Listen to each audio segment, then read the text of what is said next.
The lives of the hostages or the lives of the people of Israel? That, in a sense, is the question we're dealing with at the moment. What is more important? Hi, I'm Danny Seaman, and you're watching Straight Up. And I hope to straight up give you the answer to this by giving you some insights on what we're experiencing here in Israel. On my last program, I spoke about how the media frames and creates the impressions of what the reality is here in Israel. Well, we're also dealing with this week again, where the media is trying to create the impression that the people in Israel, or those who want to continue with the battle, a battle to the end with Hamas, to put an end to Hamas, are somehow giving up on our hostages. That is not true.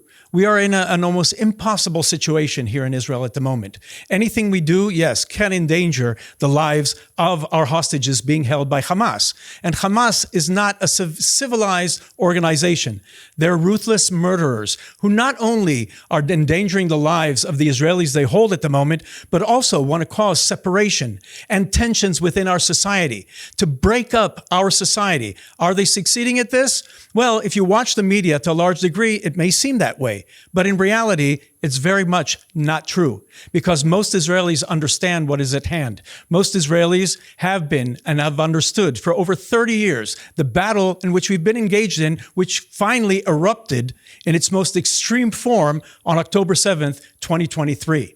At that point, all Israelis, not only those who live in the south, all Israelis understood the threat that Hamas and its presence in Gaza presents to the very existence of the state of Israel. We are in an existential fight. The hostages is just one element of it. And when Israel and Israelis are called up once again to go into reserves and fight in Gaza, despite the fact that the international media may show that there's a debate here, over 100% of those called up, I'm talking about volunteering beyond the 100% of soldiers being called up, are showing up understanding that this is a fight till the end, not of Israel, but of Hamas. Because here we've been for many years. The people in the south of Israel have been held hostage.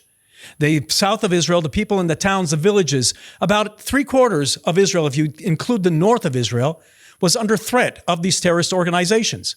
The initial plan for the assault, which ended up being on October 7th, was not just from Hamas in Gaza, it was also Hezbollah. We've taken care of Hezbollah. We've taken care of the threat from Syria. What remains now is Hamas, and most Israelis understand that we cannot allow Hamas to remain in the Gaza Strip. And this is what we're going to be seeing in the next few weeks. But before that, I think it's important for those of you watching us to hear from Israelis who live in that area. And that's my guest today, Ronit Farkash, who lives in Moshav Tkuma in the Gaza, near the Gaza border. And for her to tell her story of what life was like in the south of Israel, around the Gaza border for years, what it was around October 7th, and what it is like today, and what we expect to happen in the future. Ronit and I know each other from the IDSF, the Bitchonistim, and she is the Chief Development Official of the... Officer, that's right. But more importantly, you are the chairwoman and the head of the Municipal Committee of Moshav Tkuma. Tkuma is resurrection in English, and it was created after the Holocaust. Did I get this right? Exactly right, yes. Okay, so tell us a little about your connection to the Moshav and your life there. Moshav Tkuma, you explain where the Moshav is. Definitely. So Moshav Tkuma was established in 1946, right after World War II and the Holocaust. It was established as part of the 11 points in the Negev. It was a whole project. Following the division plan of the state of Israel, the southern border was supposed to be in Ashkelon. And what happened was that we wanted to have, to make facts in the ground. So what we did, according to the British law, was British mandate back then, we decided to build overnight 11 settlements in the Negev in order to broaden our borders. So it was supposed to be done on the night of Motzei Yom Kippur, 1946. The eve of Yom Kippur. No, and after when Yom Kippur came out, after fasting for 24 hours, when the Brits least expected it, people came from all over the country, from Kfar Ro'eh, from the north, from Jerusalem, and built 11 points in the Negev. Moshav Tkuma is one of them. Be'eri, by the way, is one of them. Nevatim is one of them. And everything went according to British law, meaning if they needed a well or they needed a building, the British people woke up the day after and they found out that the borders have been changed. And they went and set facts on the ground. Exactly. And my grandparents came from Romania in 1951, and they decided to live in Moshav Tkuma in the Negev, and that's where they built their house. So this is an ideology to settle the land of Israel? Yes, my grandfather, he wanted to be in the Negev. He wanted to build his own house. He wanted to have cattle. He had cows. He had chickens, chicks, and eggs, and were they geese. Agriculturalists in Yes. Romania? No, not in Romania. No, he came from a family of rabbis. Yeah, It's a very Israeli story. definitely. So they moved here in 1951 and became Agriculture. farmers. Yeah, total farmers. And my mom never stayed. I mean, when it was time for her to get married, she didn't want to stay in Moshav Tkuma. She married an American. My father's an American. He's a New Yorker, real strong accent. And he came to Israel. Last year, we celebrated 50 years. He came after the Yom Kippur War. When he saw the Egyptians burning the Israeli flag, he said, in the next war, I'm going to be there. And he was. From New York. From New York, yeah. He studied in Yeshiva Soloveitchik. He's an all-American kid. So they had rabbinical on your grandfather's side, and then your father's side were also religious Jews, this time from New York. Not so much religious, yes. His parents sent him to a Jewish school because it was cheap back then, and they had no idea what a Zionist education he was receiving. So he decided to make Aliyah right after. So it worked. Definitely. Well, I can say my family came also to the South 2 years before. From Florida, we immigrated to Ashkelon. Oh. So we were in the South as well. But I want to focus on the life there, that back in the 50s, you had the Fadayin.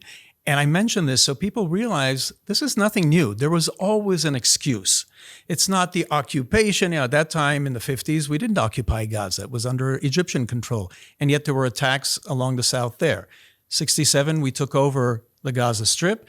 And I remember, and I've mentioned this, that we were told back in the day that when I started working for Israeli public relations, that if we cede territory, if we recognize the PLO, there'll be peace. So we ceded territory. We left Gaza, and we turned it over to the Arabs in Gaza. How was the life there? You've lived there your entire life in the area. Not my entire life. I grew up in Rishon LeZion. My parents, my mom, I told you, didn't stay in Moshav Tkuma. So I grew up in Rishon LeZion. And when I got married, we decided that we want a high quality life. You know, we did not come to Moshav Tkuma out of ideology. We came there 2004, 21 years ago almost. And we wanted a great education with the kibbutzim to our kids. We wanted a green lawn and the opening and the wide range that the kids can run around independently. And that's what we were looking for. How far away are you from Gaza, the Gaza Strip? You can see Moshav the Gaza. Tkuma is 6.5 kilometers from Gaza. We can see Gaza. We can see also the sea on very clear days. And we still see buildings in Jabalia, hoping that they will be demolished as well. We'll get to that in a moment. Yeah. I'm just talking about the life that you had there those years. And 2004, around the time of the disengagement. Exactly. We leave Gaza Strip. We're talking about, well, at least what we were promised, that there will be peace. But instead, there were continuous trickling, if you want to call it. Sometimes it was massive, but there was trickling of missiles in the direction of Israeli towns, communities. Your community is a moshav, which is a farm community, but it's also religious, I understand. It combines religious and non-religious Israelis. That's right. And you were also, because I know Netivot you're next to each other, the town of Netivot and the Moshav, they were struck with missiles. So you constantly had, the years that you lived there. Yes. So people always told us, and how do you live there? You know, it didn't happen all of a sudden. It happened slowly. 2004, red alert started, red color. And in 2005, after this disengagement, it was not only in the Gush Katif. Now there was no Gush Katif. Right. The rocket started getting to Sderot. And in 2009, a rocket hit Moshav Tkuma, which we thought will never happen. Yeah, in my friend's house. The kids were running into the shelter. It was the fourth day of Hanukkah. We call it the fourth miracle, Hanukkah miracle. Wow. And her husband was sitting in the living room, and the rocket just entered right above his head, about a meter above. All of the explosives were outside. When there is a siren, I know that Sderot, which is a little further away, has like 15 seconds. No, it's exactly the same. It's the same distance. It's 15 seconds, but it's not. It's not. Usually, we hear the Iron Dome, and then it starts. The siren. The siren. So we have about 5 to 10 seconds. 5 to 10 seconds. Yeah. And what happened to the man then? His house was hit. Is he okay? Is he okay? Yeah, okay. He was okay. Came out all white, but he was okay. It was our miracle. Everything could have turned out totally different. How old were your kids then? 2009. My eldest was 8. Oh. Number 2 was 6, 4, and my youngest one wasn't born yet. She was born at the end of 2009. Your family had that experience, and I know from my own family in Ashkelon, my brothers and my sister's still there. They had their own kids, and they're about the same ages and a little older, and they had missiles there, and it has a huge effect on the children. Did you see any effect on your kids growing up? It has an effect, definitely. I have to tell you that, now, after October 7th, the government evacuated us. Right. Okay, it was the army. But I've been evacuating myself since 2005. You've been? Anytime yes, there, because we individually. had...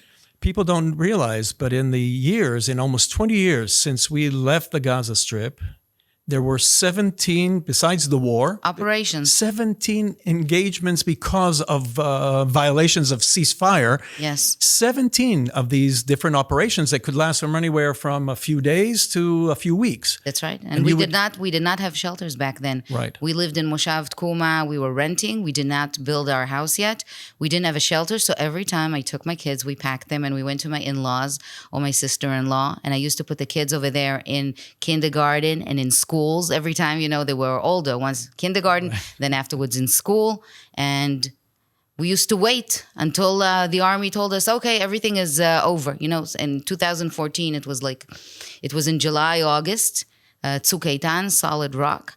And it was almost a joke. The ammunition finished. That is why we've ended it. So one day there's like a lot of fire from hell. And the next day, okay, you can come back. And we come back, and there's no treatments and psychological therapy back then, because you come back and you go back to work. I've been saying all these years, we have never protested. The first protests and people going into the streets are after the hostages.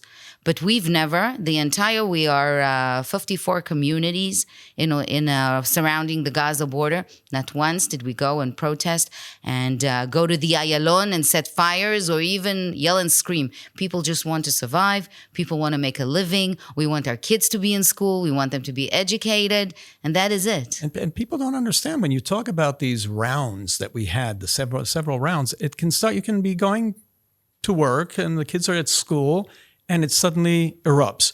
I know that I go to visit my family there, and I took my kids when they were younger, and we go to Ashkelon and for Passover. And suddenly in the middle of Passover, sirens, and you have to, yours are more experienced. Mine had no experience of this, but over the years we had experience enough that when Jerusalem was under fire from time to time, my kids were the ones with experience who told people, don't get worked up. We have a lot of time in Jerusalem. We have about a minute. So, so there. And shower. And my mom doesn't have a secure room. So we would go into the deepest room in the house that was surrounded with the most walls. And it has an effect on the kids. They dream about it. It's called PTSD. I know from my it has an effect. My nieces and nephews, they all have some different degrees of PTSD. I remember the first time, I've noticed it because it's difficult to see when they're very young. Right. The first time I noticed was my parents bought the kids a Playmobil hospital. And my son took a speaker from one of his other Playmobiles and he placed it on the hospital. And I was asking him, why did you do that? So he says, this is for the siren, so that we can hear the siren, the red color alert. How old was he? I don't know, he was 6 or 7, something like that. So I understand what you're saying because I have my youngest is 11 and now the year and a half with the war. And we had the siren this week in Jerusalem from Yemen. And he said to me, it was in his dream. And I said, what do you mean? He said, I was dreaming that there were sirens. And then I understand that it was real. So I woke up out of the dream. And I said, you dream about sirens? He says, yes, a lot. And yeah, so here we're not as intense as the south of Israel has been. But over the years, you had this intensity. You had these rounds. Your children were affected by it. They grow up. Did you see, were there kids who left the area because of, or families who left the area? Yeah, families that were leaving the area all the time, of course, but new families coming in. New families coming in. So, but this is something that is unique because also on the day of October 7th, when you speak to people and there's sirens, people don't get excited over rockets. We've been used to it 20 years. Right. 20 or 21 years, we've been used to rockets. It's madness. It is fine. Oh, no, it's just rockets. Oh, no. And then it took time, to understand that, no, it's going on for already more than a minute. That is something out of the ordinary. But to hear a siren or two in a few days, we've been used to it. It's crazy. It is. It is just people don't understand the life that we led here over the years of supposedly peace with Gaza. And at that time, Gaza expanded and all these films are coming out now. They would tell us that it's an open air prison, but now they cry about the fact that what a wonderful place. While they were building up Gaza, and doing that at the same time, they were attacking us. Now they found employment in Israel. They were given jobs in the farm communities, in the kibbutzim, in your moshav as well. Yes, in my moshav as well. There were people that from Gaza. From my point of view, all of them are Hamas, and they were building my neighbor's house. And he remembered that he told them, "Okay, I'll see you Sunday." And they didn't reply. Retroactively speaking, okay, so you've jumped to October 7th. I've jumped to October 7th.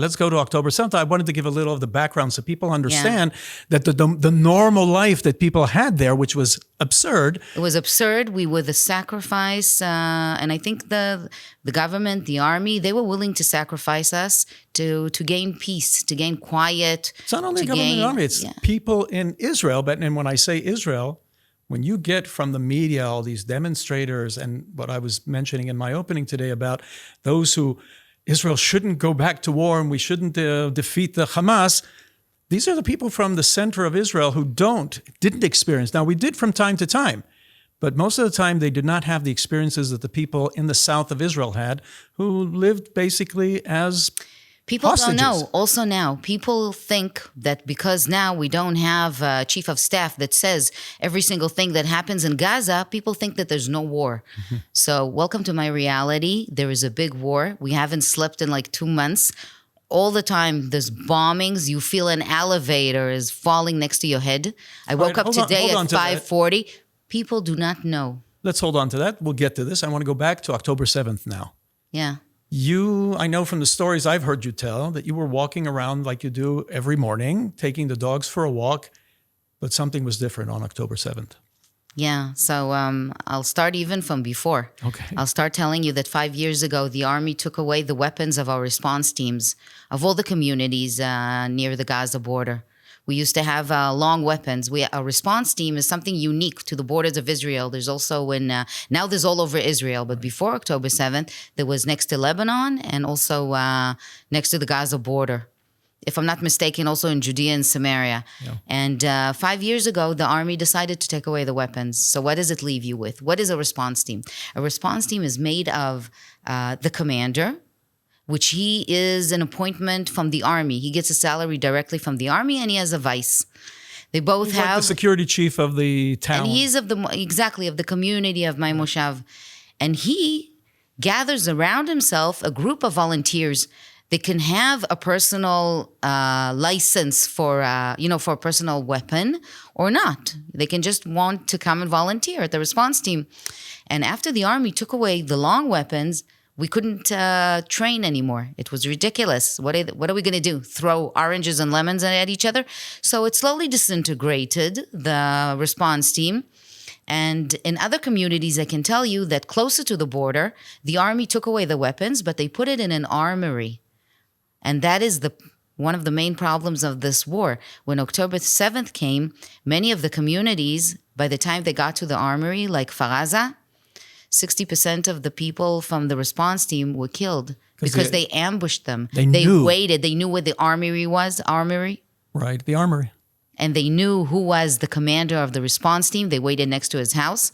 And by the time Faraza got there, members of the response team, they were killed. Avivi Baram, a son of a very good friend of mine, Ofer Baram, he was killed there within 30 minutes of the war that started.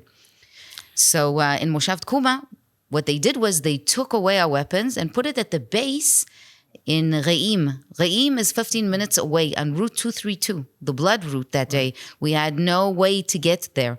And they told us, don't worry about it. We're putting your weapons over there. So the Hamas terrorists knew this was a major route, an important route, and they took over that route and killed anybody traveling on it. For sure. So they told us, you have 15 minutes there, 15 minutes back. In half an hour, you're getting back your weapons. It took us 48 hours. We received our weapons from the army on October 9th. So that was one of our stories. The second part that I'm going to tell you was that we suffered a lot of thefts in the Moshav. And because it's a religious Moshav that the public sphere is kept during Shabbat, the people that come to steal, they know that if they see a house which is dark, they have time until Motzei Shabbat, until the end of the Chag, the end of the holiday, the end of Shabbat. They have time. So we suffered a lot of thefts on Rosh Hashanah, and before the October 7th, on Rosh Hashanah, on Shabbat, and on Sukkot. And then our response team's commander, he decided to act. And he said, you know what? I'm gathering everyone back for Simchat Torah, October 6th, and we're going to have an operation. We're going to ambush the thieves, and we're going to wait for them. He brought back all of the group and added to them people that had personal weapons and people that didn't. He added it to a WhatsApp group. And for the first time in the history of our response team, he also added policemen from the Netivot police. Which is right next door to us. Never done that before. And he volunteers in many organizations. He volunteers in Atzala. He volunteers in Mada. And this time he decided to volunteer in Border Patrol. He volunteers also in Border Patrol. He took the vehicle. Now, the vehicle of Border Patrol has the police radio in it. And he took the police car, and during October 6th on Friday night, Simchat Torah, dancing and nothing. But on October 7th, 6:29 a.m., when no one made contact, not the army, not the regional municipality, not anyone, our commander, he sat in his vehicle of Border Patrol, and he heard on the radio the policemen fighting for their lives. Literally, he knew what was happening. They've released some of these tapes recently here in Israel, and where you hear the police begging to bring up a helicopter, telling them what the circumstances they're in. A lot of the police also were not armed and only had personal weapons. That's right. And there was a lot on the intercoms going on. It's horrible to listen to. Everything. He heard it all. So he locked down all of the Moshav, also the pedestrian gates. Because it's a Moshav, which part of the people are also religious. He also announced on a speaker that he had in the car, built in, he announced to everyone. Oh, so you guys heard the sirens and you hear the but he let you know that it's much more serious. Yeah, he told us, listen, it's not just rockets. Like I told you, we used to rockets. We just turned the other way and continue sleeping. But which is also a mistake because we've been told it's just rocket. It's okay. So he told everyone, close your doors, close your windows, open your TVs, open your cell phones, and be alert. Right, for religious Shabbat, they don't do that. And here he's informing and we have an emergency. This is to protect people's lives. You have to be informed. Yes. And we have an emergency group of a WhatsApp group of the Moshav, and constantly giving messages and what to do. We had a lot of miracles that Shabbat. 7:30 towards 8:30 a.m. There was the first pickup truck with terrorists that came to our gate. By coincidence, the commander of the response team, he told everybody he wants to do a briefing there. And when the pickup truck with terrorists arrived, he saw all of the response team standing throughout the fence. He didn't know, of course, that we had no weapons, maybe two. But they thought that... And they slowed down and they continued. They continued towards Netivot Junction. And we announced on the radio, because there was no way to get hold of the police that day, communications all fell. We announced there's a pickup truck with terrorists going towards Netivot. The next day they told us, thank you very much. They killed them. Wow. They killed them on the intersection over there. So a lot of coincidences and a lot of good... During that time, your kids that we were talking about earlier were now older and they were in the army already. Your son in a combat unit, your daughter as well. Tell us a little about where your kids were, where your elderly children were. They will always be kids. Yeah. Well, my son was 22 back then, an officer in the Nachal. He was in Tzelim base, which is half an hour from Gaza. And what he does was training. He trains soldiers when they go into battle. He was there, and I have a daughter who was 20 years old. She's in the Navy in a special unit called Fin. It's a unit that guards the territorial waters of the state of Israel. So there's some of them in the north, in Haifa, in Ashdod, and in Elat. Now, she's in Ashdod, and once a month for a week, they go to Zikim. Zikim is just south of Ashkelon. Right. It is 5 minutes away from the border with Gaza. That's where my daughter is, by the way. And they are on a light vessel. The light vessel is called a Bumblebee. It's like a small boat, very light, 8 meters long. And they are combat soldiers, boys and girls. And on Friday, she called us to say, listen, usually we had 2 Bumblebees. This time, one of the boats... there's a problem with it. It is headed back to Ashdod. We're just 8 soldiers. And usually she liked it because she had peace and quiet, not all of the mess in Ashdod. And we were afraid because we heard on October 7th in the morning, we heard of invasions of Hamas inside Zikim base. And we didn't know if it was the regular base, infantry base in Zikim itself, or maybe it was the Navy base, and we had no idea. Only at 3:00 p.m. she calls us from a different phone, and she says, heard from her all day. No, we were totally. I can't describe the feeling. And she said to us, "Everything is okay. You have no idea how many terrorists we've killed." And we're like, okay, tell us your story. And she tells us at 6:29, they started hearing the sirens. And what do? They go into the shelters. Now, the Navy also has their observance, just like Nachal Oz had. And the observance, it took them a few seconds or minutes even to understand that there are rubber boats coming out of Gaza and going towards Ashkelon and Zikim. 2 boats they missed. These are the boats that we heard that reached the shore of Zikim, and they killed fishermen and young children that were camping on the beach. Next to the kibbutz, and they invaded also the army base in there. I've been there. I've seen where they broke into it. There was battles inside the base, in the showers, and because this was early morning. That's right. I've taken my daughter there. She went to that base just a week after the war erupted. So we were very fortunate, but they lost many soldiers there. They fought until they ran out of ammunition. That's how poorly prepared they were at Zikim base. So there was a terrible battle there. There were several soldiers who were killed, men and women, a story of great valor on the part of the female commander in that base. Amazing valor because they did not manage to enter the kibbutz, kibbutz Zikim, which is amazing. They kept them off from getting into the kibbutz itself. Exactly. The soldiers there. So my daughter tells me they told them, take all the ammunition you can and get on the boat. And they went on. They were 8 hours on the waters. Now, you said before that they had no idea. Nobody knew. Because usually what happens is if there's even a slight indication, a warning that something is going to happen, the commando come. And then it's like a battle of egos, I'm going to do this job. No, I'm going to do it. But this was nothing. We know the commando was in the south, in Kerem Shalom, Sufa, Cholit. They were trying to... They were fighting in the communities. They were fighting against, so that the massacre will not be in these communities as well. So they were on their own. 8 soldiers driving back and forth on the boat. 8 soldiers on that boat, on that one boat. Yes, on that one boat. There were 2 Bs, which is a heavier vessel. One was going into the Mediterranean for like a routine assignment. Took a time to come back. And there was another one, and they exploded the rest of the rubber boats that were coming in, there were like 6 more besides the 2 that already arrived to Zikim base. 6 more that came with about 6 to 8 terrorists on each one with weapons. They exploded them. And then afterwards, when the terrorists jumped into the waters and tried to swim to Zikim, it's very close. My daughter's unit went into duty and they killed them. They shot them. They threw grenades, special depth grenades inside the waters. And my daughter was the driver.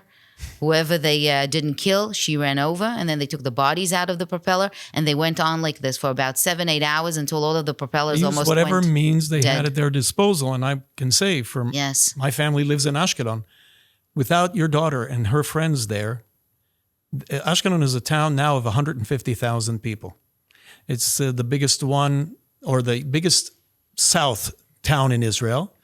They made it to Netivot. Netivot is about half the size of Ashkelon. Sderot is also about less than half the size of Ashkelon. Had they been able to penetrate Ashkelon, the massacre would have been much greater. Much greater. They would have managed to go by boat also to Tel Aviv. Absolutely. Yes. So they managed to prevent it. So that's what they did. She told me, it felt like we were an hour fighting them and against 2 rubber boats. And afterwards, when they looked at their GoPro cameras and their helmets, they saw it was 8 boats. And they were there for 7 hours. She was shocked. So that's 7 hours fighting, and it goes. My daughter's story. And my daughter was released last July. But the second she was released, she received a warrant, for an additional 4 months. And that's the life right now. That is the life. My son extended his service. He was in the paratroopers. He was supposed to finish his service that week, and they were brought down they fought in Nahal Oz and then in Be'eri, and he saw firsthand everything that was going on there, and he spent months, and then he volunteered for several more months, and now he's in reserves, and he's been called up again. But before we go on to what's happening these days, your son was in battle for a very long time. Yeah, my son was in Gaza. He was in the Nahal, and last May, exactly a year ago, he was shot by a sniper, and again, big miracle. We got a day afterwards, even less than 24 hours, a friend of mine sent me a video that Hamas made for their propaganda purposes, that you can see the way the terrorist shoots my son, and my son I'm getting goes on chills fire. right now just for you describing that. Yeah, I didn't sleep for like a month after that. I fought, I was a paratrooper as well. And I fought in the first Lebanon War. And something that I've said, and I've said it to my mother, she's 90 years old, I said to her, I never knew that when I was in battle, it was more difficult for you than it was for me. Because when you're in the battle and you're part of the group, and now I'm a father of a combat soldier, and I can imagine, and I didn't see anything, his stories that he shared with me, because he knows we have shared experiences, it was so much more.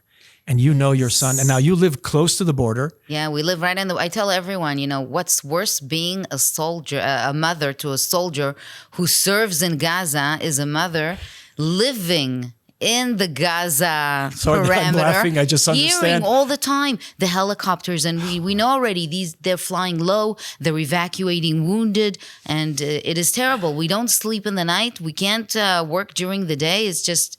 you all the time thinking of this. Now he was, thank God, he was very, he was protected by the bulletproof vest. It just scraped his bulletproof vest. And it's not just it came from the side, and he went on fire because he had his magazines in his front pockets and shrapnel. But the vest itself, it's very important to mention to those who are watching us.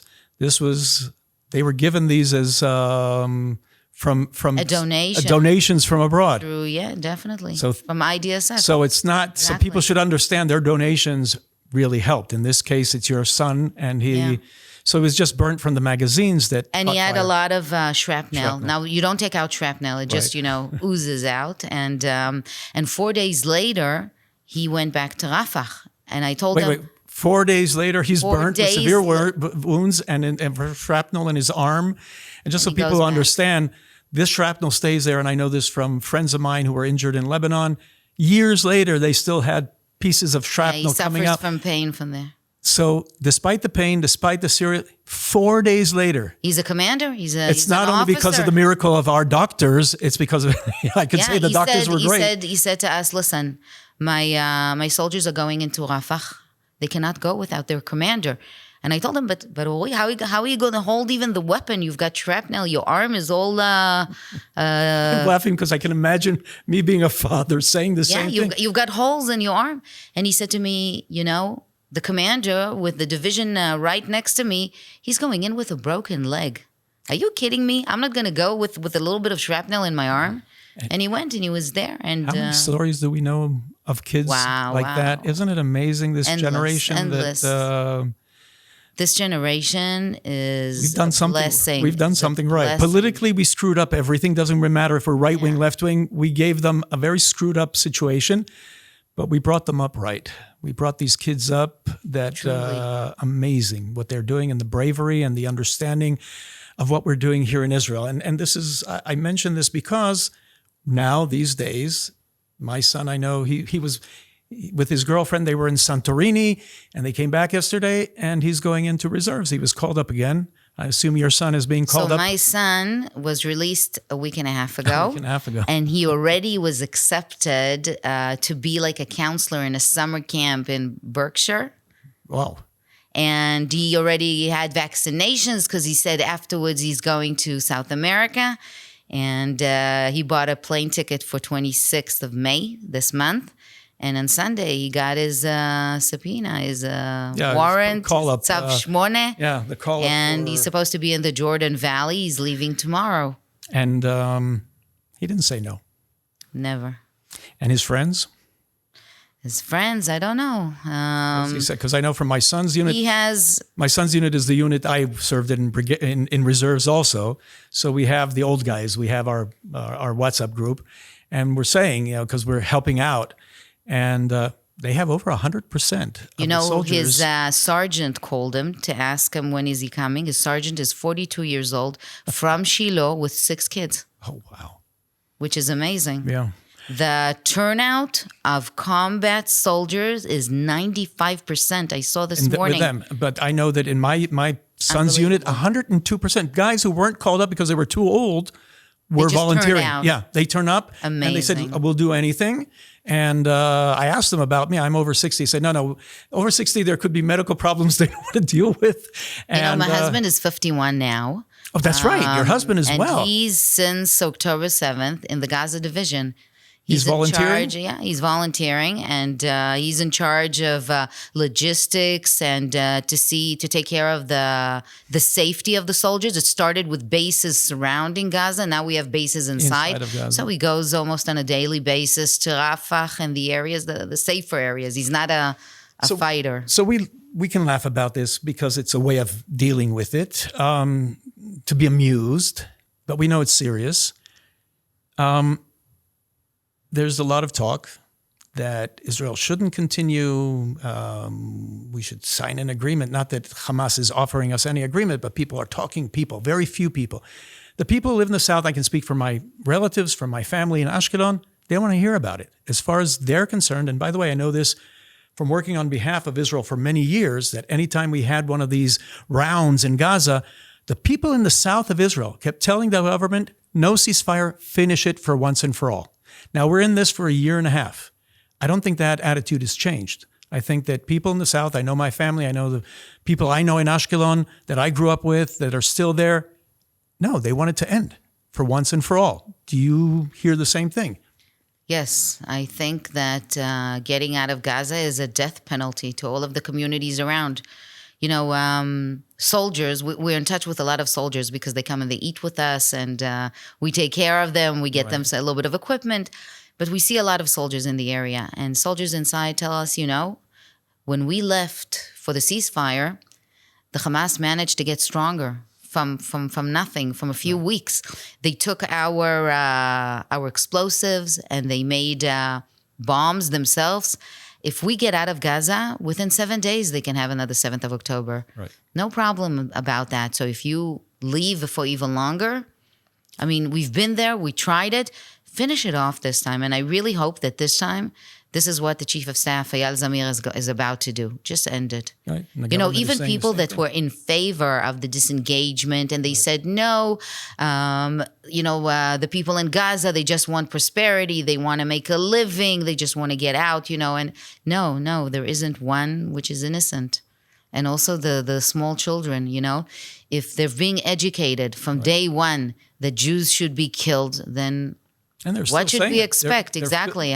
There will be no change. There are films coming out of Gaza now where the people are saying it very openly. Yes, we're not surrendering. We're not giving up. We want to have. You First can't off, do the same and expect different results. Right. It's such a cliche and it's so it's correct. so real. Yeah. So, Ronit Farkash, we could have gone on, but I think it was important for people to understand how Israelis who live there on the ground and experience the life around there for all these years, how they feel about it. It's not what you're always hearing in the media, but you see that there and you see that attitude from your friends, your neighbors, the towns around you. All I can say is I wish you the fortitude to maintain your strength and the continuity. It's very important that the Bitonistim, the IDSF, is doing a pre-military school in Tkuma to help restore the communities. Tell us a little about that before we end our conversation. I'm also volunteering as a chairwoman of the municipal committee of Moshav Tkuma, which is like a small mayor, that deals with all of the exclusive work of garbage and trash and neighbors' quarrels. Right. But now we have a very important job to do because our community was split. Before October 7th, there were plans for evacuation of communities only on the border because nobody expected in their wildest nightmares that they'll have to evacuate communities. Right, we didn't even touch on everything we talked about. We didn't touch about the fact that you were all moved out of there. Evacuated for 6 months, exactly. So on the day of October 8th came a bus from the municipality and said, hi, I've got room for 20 families to Eilat. And after him came another bus and said, I have room for 60 families to Tiberias. Then another one came Jerusalem, Tel Aviv, Petach Tikva, Mitzpe Ramon. I was personally with 20 more families in a youth hostel in Maccabim, which is near Modi'in. Wow. And it's not like you come and they tell you, you've got now 6 months, get your kids into the schools, get your jobs. No, they tell you you're going back in 2 weeks. Okay? They came and announced you're going. So I'm not going to put my kid in a school for 2 weeks, right? And then they tell us a week more, 2 weeks more, 3 weeks more, 1 month, 2 more weeks, and like this for 6 months. So no stability? No stability. I've got 3 kids in the army. My third one is in the artillery unit. She's now in a commanding course on her way wanting to be a commander. And we just find ourselves all shattered into pieces. And when we returned exactly a year ago to the Moshav, well, at least 90% of us, because some of people with small kids were reluctant to return. But when we returned, the community was shattered into pieces. And then we thought, if we bring a pre-army program, we could have the participants, the kids that have finished 12th grade, before they get drafted, right. They come and they help the community.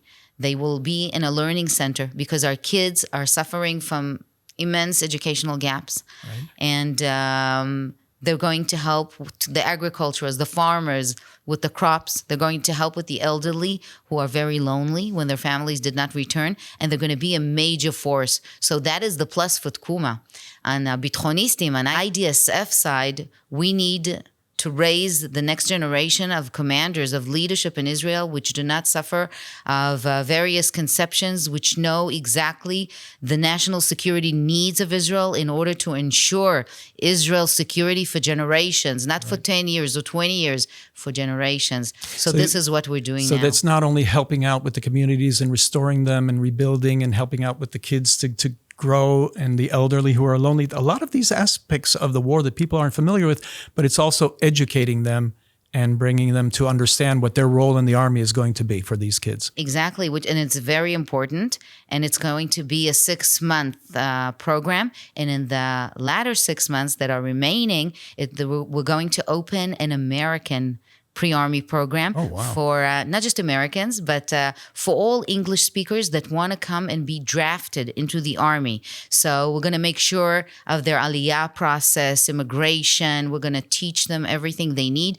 They're going to be accompanied. They're going to have adopting families, mentors from the army. You know, we have 40,000 people that are part of our organization, of the movement of IDSF. And they're all chipping in this. Out of them, 1,300 are in the army. 300 are really senior commanders in reserves now that can help them and give them mentorship. So it's not only for Israelis, it's also for Jews around the world. It's for Jews everywhere, yeah. Ronit Farkash, thank you very much for enlightening us and giving us some insights into just a little insights on what everything that we spoke about. It's just a small part of what you're really going through. Thank you for being there. Thank you for being with us today. Thank you for inviting me. Thank you all. I hope you were given some enlightenment and insights into what is happening in Israel and around the border with Gaza. Thank you, and I'll be with you next time. Again, I'm Daniel Seaman. You've been watching Straight Up here on JNS Studios.